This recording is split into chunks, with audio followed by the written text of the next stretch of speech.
Hey everyone, Tom Altair here talking about why functional lab analysis. So I'm teaching a course called Functional Lab Analysis, interestingly enough, coming up on August 15th, and I want to let you know what this is all about. So my whole motto these days is if you are not testing, you are guessing. And that seems to be a reality, right? After 13 years in clinical practice and coaching a bunch of physicians through the Institute for Functional Medicine, it's clear that people want answers. They want to get to the bottom, the root of what's causing diseases or contributing to diseases.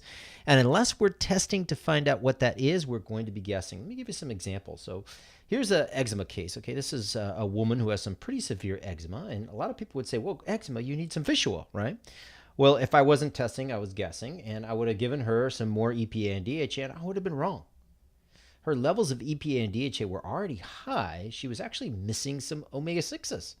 She needed some better conversion of her GLA to DGLA to make sure she made the series 1 prostaglandins, which happened to be anti-inflammatory. I wouldn't have known. Hadn't I run a Nutri-Eval, which looks at the essential fatty acids, that looks at amino acids, looks at B vitamins, looks at minerals, looks at toxic elements, looks at all these things. I wouldn't have known. How about this person? Chemical sensitivity, anxiety, chronic fatigue. Well, taurine, right? It's an energy drinks, right? Taurine's used for anxiety. Taurine's used for detox.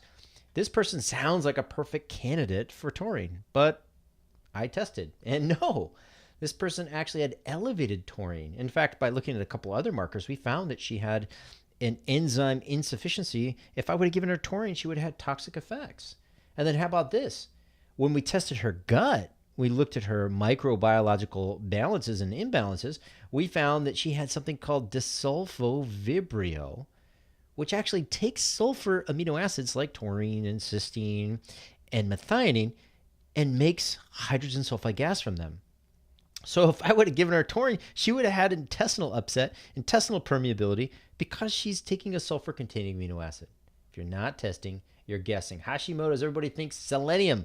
Well, this Hashimoto's client, if I would have given her selenium, right, because Isabella Wentz, everybody's highlighting that article that says 200 micrograms of selenium for a few months lowers antibodies by 50%. Well, this person was already excessive in selenium. And in fact, it turned out when we tested her gut, she had a parasitic infection, Blastocystis hominis, and she was missing some beneficial bacteria. If you are not testing, you are guessing. This gentleman, Parkinson's disease, brain issues, lots of problems.